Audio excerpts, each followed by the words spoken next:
ஒரு ஊரில் காக்காவும் கொக்கும் நல்ல நண்பர்களாக இருந்துட்டு வந்தாங்க. காக்கா கருப்பு, கொக்கு வெள்ளை. ஆனால் 2 பேருக்குள்ளே எந்த வித்தியாசமோ விருப்பம் கிடையாது. 2 பேரும் ஒன்றிச்சு தான் பறந்து இரை தேடி சந்தோஷமாக வாழ்ந்துட்டு வந்தாங்க. அப்படி ஒரு நாள் காக்கா இரை தேடி போன இடத்துல நல்ல ருசியான அப்பம் கிடச்சிது. உடனே காக்காவும் தனது நண்பனான கொக்குவுக்கு கொடுத்து சாப்பிடணும்னு வீட்டுக்கு கொண்டு வந்துச்சு.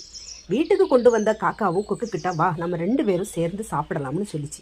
ஆனால் கொக்கு அந்த அப்பத்தை ஒத்தைக்கே சாப்பிடணும்னு சுயநலமாக நினச்சிது. நீ குளிச்சுட்டு வா, அப்புறம் சாப்பிடலாம்னு காக்கா கிட்ட சொல்லிச்சு. உடனே தனது நண்பனை நம்பின காக்காவும் குளிக்க போச்சு. அந்த நேரம் கொக்கு அப்பத்தை தனியாக சாப்பிட்டு பக்கத்தில் இருந்த பாறைக்கு பின்னால் மறைஞ்சி நின்றுக்கிட்டு.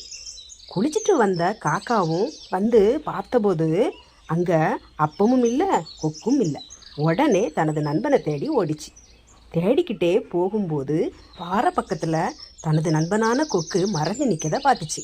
அதே சமயம் ஒரு வேடம் வந்து கொக்கை துப்பாக்கியால் குறி வைக்கதை அந்த காக்கா பார்த்தது.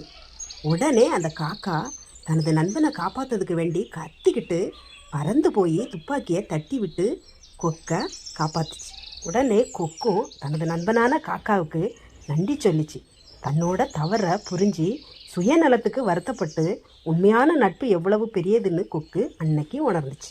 நண்பர்களே, இந்த கதையில் சொல்ல வர கருத்து என்னன்னா, சுயநலம் ஆபத்தை தரும், உண்மையான நட்பு உயிரை காக்கும். நண்பர்களே, உங்களுக்கு இந்த கதை பிடிச்சிருந்தனா சப்ஸ்கிரைபர் பண்ணுங்கள், கமெண்ட்ஸ் பண்ணுங்கள், லைக் பண்ணுங்கள், ஷேர் பண்ணுங்கள். தேங்க்யூ.